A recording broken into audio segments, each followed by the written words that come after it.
Bonjour à tous, c'est Jean-Luc Roux sur sa chaîne YouTube. Aujourd'hui, nous allons parler de Safran qui pose une nouvelle brique vers le moteur du futur.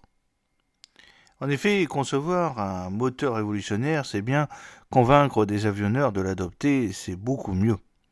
C'est l'ambition fixée par Safran et son partenaire américain General Aerospace à travers le programme de démonstration RISE d'une ampleur inédite, dont un premier module s'apprête à être testé en Belgique. Alors, Safran Aero Booster a lancé un nouveau banc d'essai en grande partie pour répondre aux besoins de RISE. Si Safran veut convaincre les avionneurs Airbus et Boeing de la pertinence d'une nouvelle génération de moteurs véritablement en rupture avec le concept RISE, de moteurs à soufflante non carénée dite open fan, il se doit de réduire au maximum les risques. Alors, d'où la nécessité de tester les différentes briques technologiques dès la phase de recherche et développement. C'est dans cette logique que sa filiale belge Safran Aero Booster inaugure le banc d'essai B-Cover ce mercredi 27 novembre à Herstal, dans la province de Liège.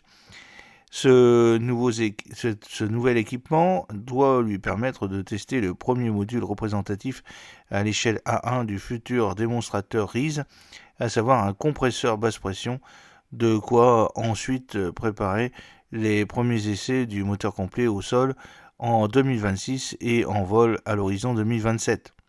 Inauguré en présence d'Olivier Andriès, directeur général du groupe Safran, et de représentants des autorités fédérales belges et régionales wallonnes, qui ont porté respectivement 25 et 50% des 60 millions d'euros d'investissement nécessaires, ce nouveau banc d'essai se veut unique en Europe, voire dans le monde, sur certains aspects techniques. Concrètement, il va permettre de tester le compresseur basse pression en conditions représentatives des opérations réelles, intégration moteur avec un moteur électrique de 30 MW pour entraîner le compresseur, température, double flux d'air, puis par la suite d'altitude avec un circuit fermé permettant de jouer sur la pression de l'air. RISE est devenu une réalité.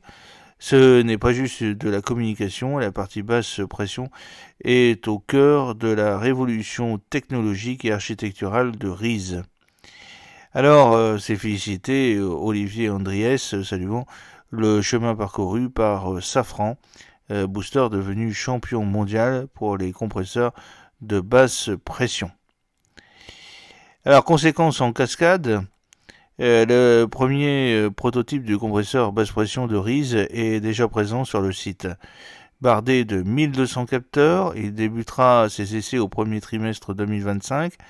La campagne, qui va durer 6 mois, devrait permettre à Safran Aero Booster d'avoir de solides premières certitudes sur la pertinence de ses choix technologiques. Comme l'explique François Lepeau, qui est directeur général de Safran Aero Booster, le compresseur basse pression est un élément crucial dont dépend en grande partie l'architecture d'un moteur. S'il ne fonctionne pas, cela pourrait fortement affecter le développement du reste du programme de démonstration RISE et par conséquent d'un moteur opérationnel par la suite.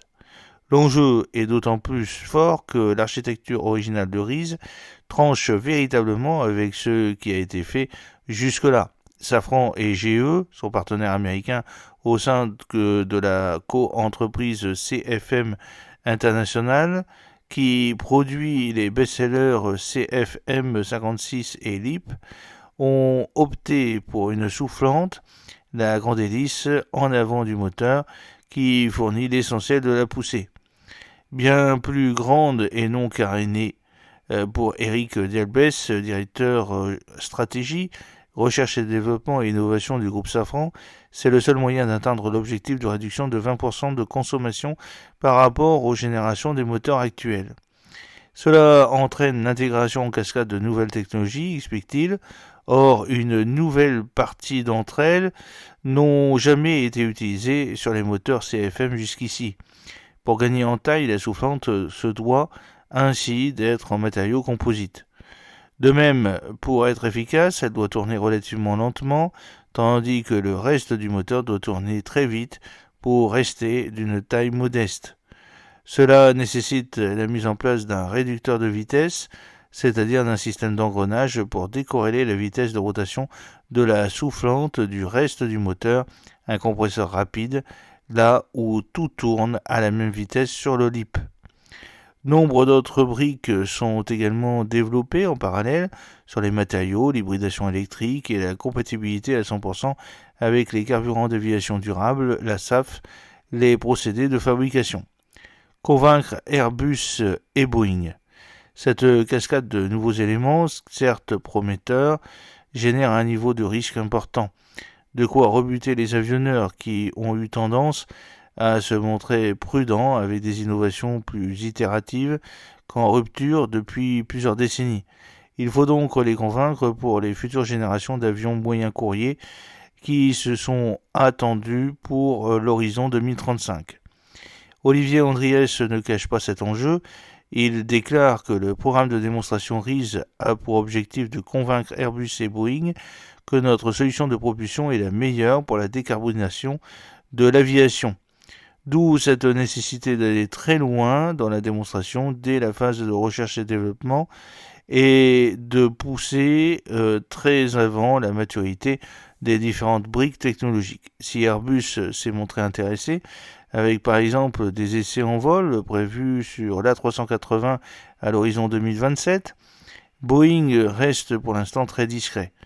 Les choses arriveront en temps voulu, assure néanmoins Olivier Andriès. Les délais sont pourtant courts, peut-être prêts pour 2035. Airbus et probablement Boeing devraient lancer leurs programmes respectifs d'ici la fin de la décennie 2028-2030. Plan B pour être prêt à cette échéance et basculer vers le développement d'un moteur opérationnel répondant à des spécifications définies par les avionneurs. Les investissements doivent se faire maintenant, assure Olivier Andriès. De fait, Safran consacre quelques centaines de millions d'euros par an au programme RISE, un niveau inédit pour un démonstrateur de recherche et développement.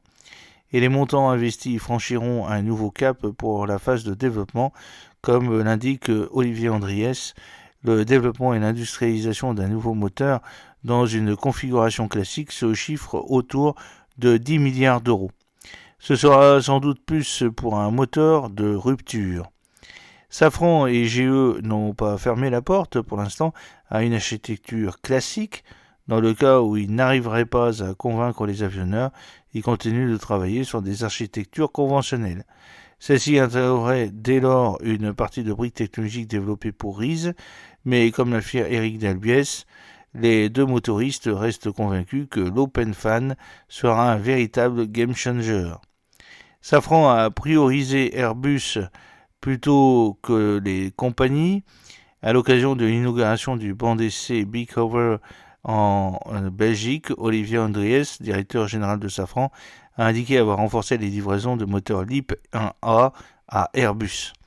Au vu du difficile contexte de montée en cadence, nous avons effectivement plutôt orienter les moteurs vers Airbus ces dernières semaines afin de lui permettre de livrer le plus d'avions possible, a-t-il déclaré, confirmant ainsi une information de l'agence Reuters. Nous avons priorisé l'avionneur par rapport aux besoins de compagnies aériennes, a-t-il ajouté. Depuis plusieurs mois, le motoriste était ainsi mis sous pression par Airbus à la peine pour tenir ses objectifs de livraison d'A320 Neo. Le constructeur pointait le manque de moteurs LEAP pour expliquer ces retards.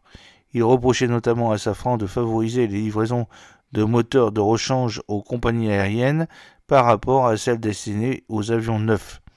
Le fait que le motoriste ait changé son fusil d'épaule pourrait donc apaiser quelque peu les tensions entre les deux groupes. J'espère que cette petite vidéo vous a plu. N'oubliez pas de cliquer sur le pouce pour la promouvoir, de vous abonner si ce n'est pas encore fait et de partager cette vidéo sur vos réseaux sociaux. A très bientôt, fidèlement, Jean-Luc O.